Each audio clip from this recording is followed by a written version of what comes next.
Following the oil crisis of 1973, conventional wisdom was that the world was running out of oil and needed to turn to nuclear energy. Ironically, the case for nuclear energy today is too much oil for the climate to bear, not too little. It was also widely, and wrongly, believed in the 1970s that the world was running out of uranium. Thus, it would be essential to use reprocessed plutonium that was created by burning uranium in nuclear reactors. At the time, by some estimates, some 46 countries were forecast to be reprocessing plutonium by 1990. The problem was that plutonium is a weapons-usable material. A world awash in plutonium commerce risked nuclear proliferation and nuclear terrorism.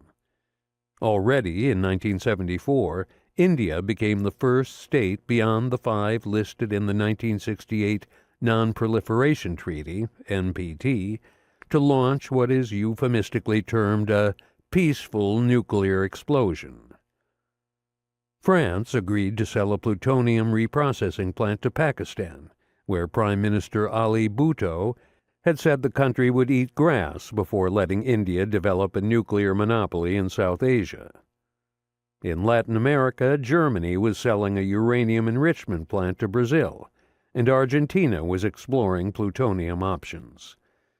Other countries were quietly exploring options, and an incipient nuclear arms race was developing. A decade earlier, John Kennedy had predicted a world of 25 nuclear powers by the 1970s, and despite the signing of the NPT in 1968, it began to look like his prognosis might come true. Carter, who had experience as a nuclear engineer in the Navy, was determined to prevent this.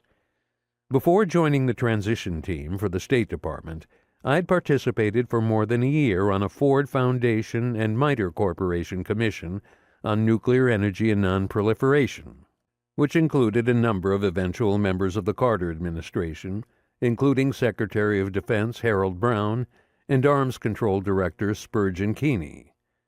McGeorge Bundy, president of the Ford Foundation, was also an active player. The world seemed headed for a plutonium economy and the spread of nuclear weapons.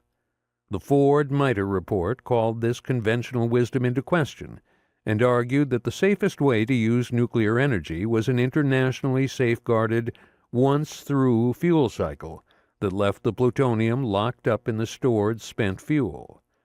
Carter accepted our report when we met with him in the cabinet room in the White House, but the conclusion was wildly unpopular with the American nuclear industry and with senators from western and southern states whose facilities would be closed.